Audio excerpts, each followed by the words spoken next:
19세기 영국의 대문호 찰스 디킨스. 그가 미국을 방문하여 미국 사회를 관찰하며 쓴 여행기 아메리칸 노트. 그 속에서 찰스 디킨스는 한 여성을 만나 그녀를 보고 느낀 인상을 기록했다. 앞을 보지도 소리를 듣지도 말하지도 못하는 이 어여쁘고 어린 생명은 인간적인 모든 능력, 희망, 선함과 보살핌의 능력을 가진 채로 연약한 자신의 세계 속에 감추어져 있다. 바깥 세계를 알 수 있는 감각은 오로지 하나, 촉각뿐이었다. 내 앞에 그 아이가 있었다. 마치 대리석 사포로 만들어져서 어떠한 빛도 소리도 뚫고 들어가지 못하는 아이처럼 아이가 핏기 없는 하얀 손으로 벽에 난 금을 더듬으며 알지 못하는 남자에게 도와달라고 손짓했을 때 그 모습은 마치 죽지 않는 영혼이 불현듯 깨어나는 것 같았다. 나도 모르게 불쑥 손을 내밀어 버렸다. 찰스 디킨스가 방문했던 그녀는 시청각 중복장애인 로라 브리즈먼이다. 헬렌 켈러 이전에 그녀가 있었던 것이다. 1829년 미국 뉴햄프셔 하노버에서 정상화로 태어난 아이. 그러나 2살 때 성홍열에 걸린 로라와 그녀의 두 언니들. 자매 중 혼자 살아남게 된 로라 브리즈먼. 하지만 더 이상 앞을 볼 수도 없고 들을 수도 없는 그녀. 오직 촉각에만 의지하는 삶을 살아가게 된 로라 브리즈먼. 그녀의 부모님은 신경질적인 로라를 위해 바느질과 매듭을 가르치며 로라를 달랬다. 로라처럼 칠흑 속에 갇혀있는 아이들은 그 답답함과 공허함 때문에 대체로 신경질적이었는데 이는 후대의 비슷한 사례인 어린 헬렌 켈러도 마찬가지였다. 정상적인 교육이 무척 힘든 그녀. 그렇게 그녀는 무덤 속에 갇힌 듯한 단순한 삶을 이어갔을지도 모른다. 허킨스 시각장애인 학교. 1831년에 세워진 미국 최초의 맹인 학교다. 초대 교장인 하우이 박사는 하버드 의대를 나온 뒤 터키에 대항한 그리스 독립전쟁에 참가해 의료진과 군인을 겸하며 당시의 소식을 미국에 전달했었다. 미국에 돌아오자마자 한 친구의 권유는 그를 고무시켰다. 그 친구는 프랑스 파리에 세워진 세계 최초의 맹인 학교를 보고 온 경험을 미국에 보도한 뒤였다. 하우이는 친구의 권유에 따라 초대 교장이 되었고 교육 방침을 얻기 위해 유럽의 시차를 떠났다. 19세기 초반에 시각과 청각을 잃은 장애인들을 교육이 가능한가? 라는 쓸데없는 문제가 제기되었다. 1817년 토머스 호킨스 갈로드가 세운 미국 청각장애아 학교에 입학한 19세 여성인 줄리아 브레이스는 너무 늦게도 10대 후반에 교육이 시작되어 결실을 맺지 못했고 위의 주장에서 불가능하다는 의견에 힘을 싣는 듯했다. 유럽을 시찰하고 돌아온 하우이는 교장이 되자마자 줄리아를 만나 관찰하며 보고서를 작성했다. 하우이는 비록 그녀의 교육이 실패한 것을 안타깝게 생각했지만 그의 교육에 대한 다짐은 꺾이지 않았다. 5년이 지나 하우이는 로라 브리즈먼의 집을 찾아갔고 7살인 그녀를 퍼킨스 학교에 데려온다. 하우이가 로라에게 가장 선보인 것은 숟가락 같은 흔한 물건에 점자로 이름을 써 붙여서 손으로 만지게 한 것이었다. 그 다음에 그 점자를 다른 종이에 붙여서 읽게 했다. 단어에서 사물을 연관시킬 수 있는 훈련이었다. 왜 오랫동안 그 의도를 깨닫지 못했던 로라는 하우이의 행동에 목적이 있음을 깨달았다. 그렇게 깨달음을 얻은 로라는 숟가락 없이 숟가락을 표현할 수 있게 되었다. 하우이의 다음 단계는 그녀에게 수화를 가르친 것이다. 수화의 기원은 18세기 초반에 프랑스에서 먼저 사용되었고 스페인에서는 침묵의 서약을 깨지 않기 위해 수도서들이 말하지 않고 대화를 나누던 방법에서 기원되었다고 한다.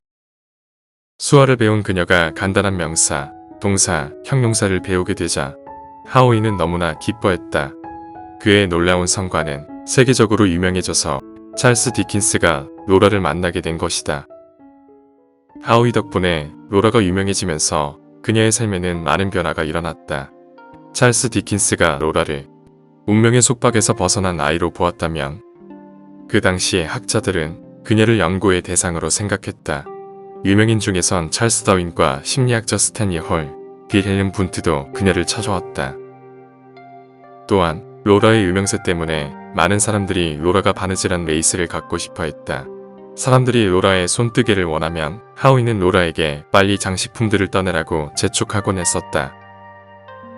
사람들은 앞을 보지 못하는 아이들이 읽고 쓰며 뮤지컬을 공연한다는 것에 모두들 놀라워했다. 그 중에서 가장 돋보이는 것은 당연히 로라였다. 그녀가 혀로시를 끄는 모습을 모두 신기하게 바라보았다. 하우이는 이렇게 해야 함을 안타깝게 생각했지만 사람들이 이전까지 가져왔던 시각장애인에 대한 인식을 바꾸면서 학교의 자금을 얻기 위해선 어쩔 수 없다고 생각했다. 그 당시에는 시각과 청각을 모두 잃은 중복장애인에게 교육의 뜻을 품은 사람이 적었다. 하우이 박사는 미국 특수교육의 선구자로 장애 아동들도 일반 학급에서 교육해야 한다고 가장 처음 주장했다. 하우이는 노예법 근절이나 국립학교 개설, 교도소 개혁 등을 실행했던 인도주의적인 사람이었다. 하우이 박사의 유명한 에피소드 중엔 백의의 천사로 알려진 나이팅게일과의 만남이 있었는데 나이팅게일은 자신이 걷는 간호사의 길이 부적절한지에 대한 고민을 하우이에게 털어놓자 하우이는 대답했다. 사랑하는 플로렌스 양, 그건 이례적일 것이고 평범하지 않은 것은 영국에서 부적절하다고 여겨집니다. 하지만 부름을 받았다고 느낀다면 그 길을 따라가라고 권하고 싶습니다. 당신의 영감에 따라 행동한다면, 다른 사람에게 혜택을 주기 위해 자신의 의무를 다한다면 부적절하거나 부당한 일은 없을 겁니다. 그가 한 말은 나이팅게일을 전문 간호사의 길로 확고히 인도한다. 로라 브리지먼. 사람들은 그녀를 성녀, 기적을 이룬 사람, 관찰과 연구의 대상으로 봤었지만 그녀는 시청각 중복장애인이라는 점만 제외하면 빅토리아 시대의 평범한 여성과 크게 다르지 않았다. 로라는 보통 여자들처럼 예쁜 옷과 장신 구두를 좋아했고 더러운 것을 싫어하는 일반 사람이었다. 그녀가 13살 때 말을 할 수 없었지만 단음절 60개를 소리낼 수 있었고 3년 뒤엔 어렵게도 많은 단어를 배워 시끄러울 정도로 말을 했다고 한다. 물론 대외적 이미지 때문에 조용한 숙녀로 지내야 했다. 세월이 흐르면서 로라는 고향의 집을 그리워했고 로라의 유명세는 많이 가라앉아 있었다. 그녀는 보스턴의 퍼킨스 학교에서 가끔 아이들을 가르치며 지내다가 노년의 폐렴으로 숨을 거두었다. 그때 헬렌 켈러의 나이는 9살이었고 로라의 나이는 60이었다. 그녀의 부고 소식이 전해지자 많은 의사들이 달려와 그녀의 시신을 해부했으나 정상인의 뇌와 차이점은 시각과 청각을 제어하는 부분이 발달하지 못한 것 말고는 차이가 없었다. 18세기 빅토리아 시대의 문학가들은 죽음에 대한 두려움을 자주 다뤘는데 시각청각 중복장애인을 우리가 빠져나온 어두운 지옥의 변방으로 돌아가는 사람들로 여겼다. 탈무드에서는 그들을 살아있는 시체로 표현했을 정도이고 그들을 마주치면 식구가 죽었을 때처럼 축복의 기도를 외우라고 얘기했다. 그 당시 장애인은 정상적인 사람들에게 두려움을 주는 존재였고 옛날만큼은 아니지만 오늘날 사람들이라도 큰 변화는 없다. 본연 중에 장애가 생길 수 있음을 상기하며 두려움에 떨기 때문이다. 로라 브리지먼은 당대 인식 속에서 삶을 마감했지만 후대의 헬렌 켈러, 그녀의 삶은 달랐다. 태어나고 19개월 후 뇌수막염으로 시각과 청각을 잃은 헬렌 켈러. 그럼에도 헬렌을 사랑하는 어머니 케이트 켈러, 찰스 디킨스가 작성한 로라 브리지먼의 이야기를 접한 그녀는 퍼킨스 학교의 연락을 취하게 된다. 그리고 두 여자의 운명적인 만남. 헬렌 켈러의 일대기 중 가장 유명한 이야기. 위대한 스승이자 평생의 동반자와의 만남이 시작된다.